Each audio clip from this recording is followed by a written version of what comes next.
right, man, let's talk about the Lions potentially picking up or signing Derrick White. I think he's a free agent from the Boston Celtics. I don't even know if they play when the next game they play because it's Sunday right now. They might play tonight. I don't know. But they were saying that Boston could have trouble keeping Derrick White. He could command anywhere from $150 to $200 million on the open market. I'm like, damn, man. I'm like, dude, I know he made NBA all defensive first or second team or whatever the situation may be, but and he's a good shooter, good defender, good glue guy. But if we got glue guys making $150, $200 million in the league, that's wild, bro. To me, that's wild. You got guys that'll never make an all-star team making $100 million. Think about that for a minute. And we know we know the Pistons love to overpay subpar people because they can't pay to get people, the actual people that's worth it here. You know, everybody got this perception of Detroit, like, what is there to do? Like, it's nap time. That's why they call Indianapolis nap time. When the players come in, all they do is take a nap. I got that from Peter Vesey, longtime NBA insider. But honestly,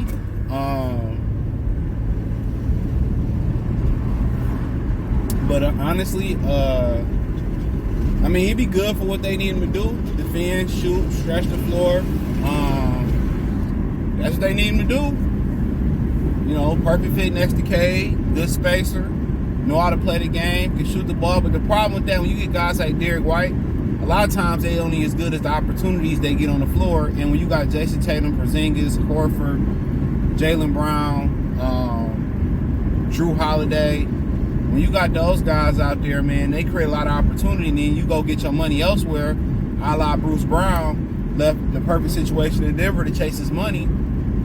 Now you just pass around in the NBA. Now you just a hand-me-down, flip-flops, hand-me-down, socks, my ludicrous voice.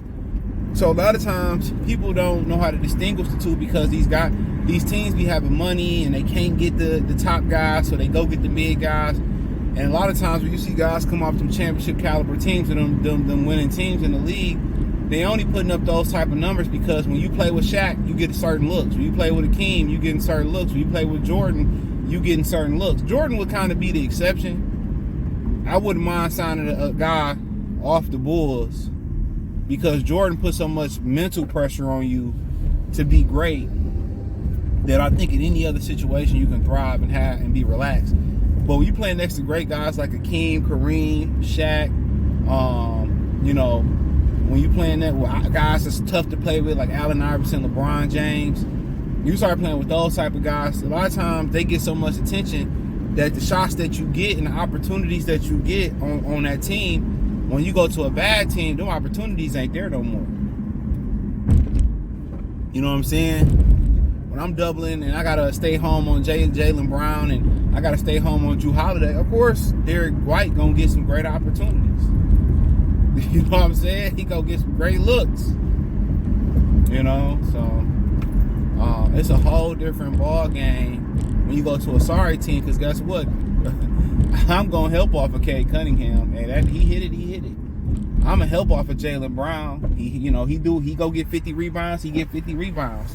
You know, I'm gonna help off for sure. If he make it, we gonna live with that. So it's a different ball game.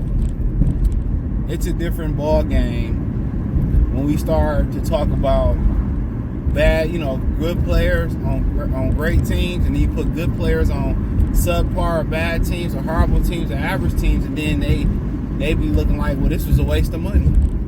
But you can't fault the players for getting their money, and you can't fault the teams that's, you know, the small market teams like Indiana went to get Bruce Brown, and you can't smart. And every once in a while they get a guy like Mikal Bridges, and he'll ball out in Brooklyn. Every now and again they get a guy like that, like, you know. But then again, when you get a guy that can ball out on a bad team and be really good on a great team and effective, those are rarities. You don't see too many of those guys like Mikal Bridges. He good with and without the basketball.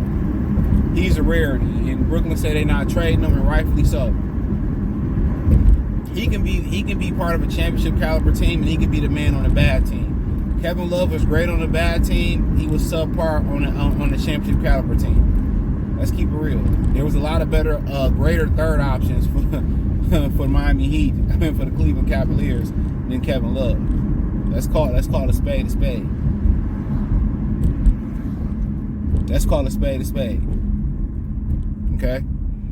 So, you know,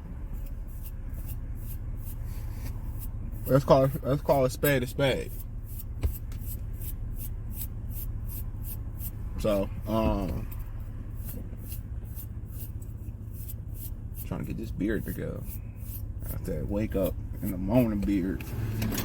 But yeah, we call it spade a spade. But you know, for the Pistons, I mean, I would understand it. They got money. They got money to burn. He a good fit. You know, you need the shooting. You need the IQ and the veteran leadership. Seem to be a really good guy. So I would understand it. You know, but it's just crazy. Even with and without inflation, guys who will never sniff an all-star team is making that type of money. It's ridiculous. CJ, the players got to get their money too, but at some point, where do we be like, damn?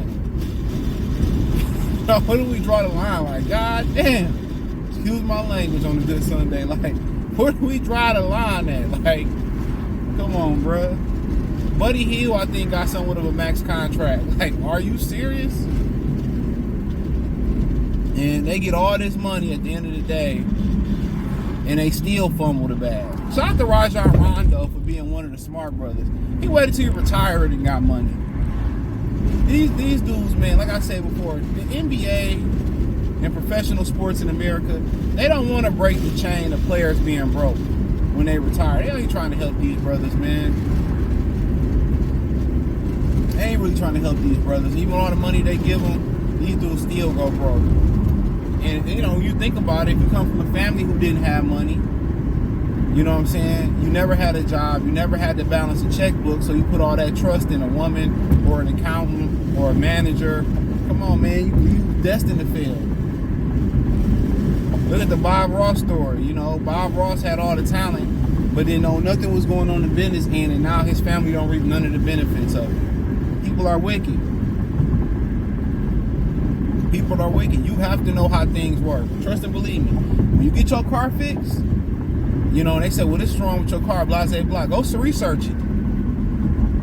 So you will know that, oh, this, that, and the third. Okay, they did this. They had to do that, take this, pull this. You got to know how things work. When you hop in a business, you can be like, well, you the talent, and I just be the business end. No, you got to know how the business end of that work. You know, and a lot of these guys, you know, ain't never had to pay a light bill, ain't never had to balance a checkbook, don't even know how taxes work. Their parents never told them. So even though you getting all that money, you know, you don't know how to balance it, manage it.